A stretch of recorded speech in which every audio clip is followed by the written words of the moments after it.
मान्यवर विधायक रामचंद्र काडम। उपवाचस्पति महोदय पुणी कोटिया मु एथिपाई उठाऊची जे आज सरकार गोटे अण तारकार गोटे प्रश्न पचारि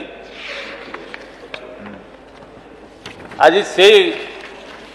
ओडिशार अविच्छेद्य अंग कोटिया तत्कालीन कलेक्टर ऑफिस रे सम राउ थिले सर से आंध्र प्रदेश सालूर ठारे समस्त कागज पत्र ताकू सर दिया से पुणी आमर ये रिजाइन कर गले सालूर तहसिल रे से हेड क्लर्क रे जूनियर क्लर्क था से हेड क्लर्क रे समस्त कागज पत्र से नहीं गले सर गत वर्ष कोरापुट जिलापाल जो रेकर्ड आमर थिला महाराजंकर रेकर्ड संस्थापन बोली थिला से रेकर्ड रु मूल्यवान कागज पत्र राज्य सरकार तांको निर्देश देइतिले कि नहीं जदि देइतिले तार सुरक्षा को कहीं दिले नहीं हुई खाईगला बोली गत वर्ष जो महाराजंकर रेकर्ड रूम रे रखा जाइतिला ताकू समस्त प्रकार पुड़ी देले गला तर आक्तर जो कलेक्टर थिले महबूद आक्तर से पुड़ी देले सर से कागज पर दलील वर्तमान गुटे जूनियर क्लर्क थिला आंध्र प्रदेश सालूर रे तहसिल रे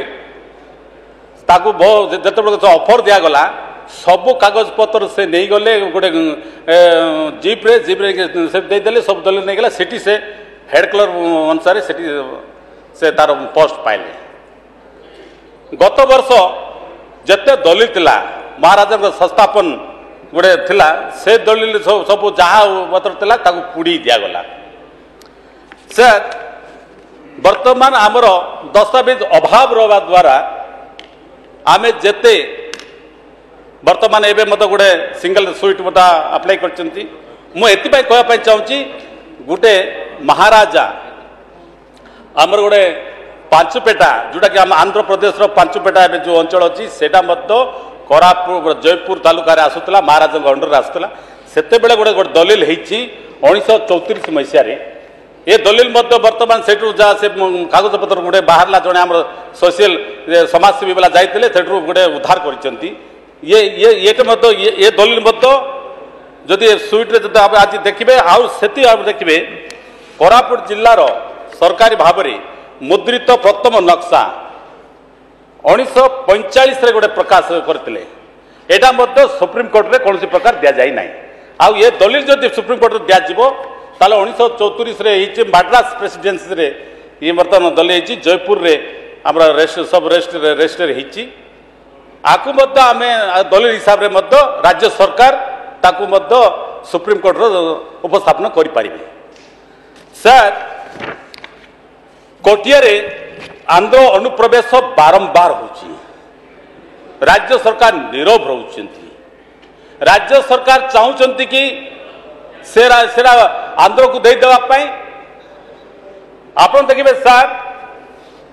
सेते तत्काल सेते देखिबे कोरापुट जिल्लार पटांगी निर्वाचन मंडल कोटिया अंचल नहीं 1968 मसीहा ठारू आंध्र ओडिशा सीमा विवाद अच्छी यही नहीं मान्यवर सर्वोच्च न्यायालय रे केस नंबर OS 10/1968 मामलाटी दायर करथिले तारीख 30/3/2006 मसीह आदेश माध्यम रे मान्यवर अदालत दयाकरी आम चैनल को सब्सक्राइब करंतु।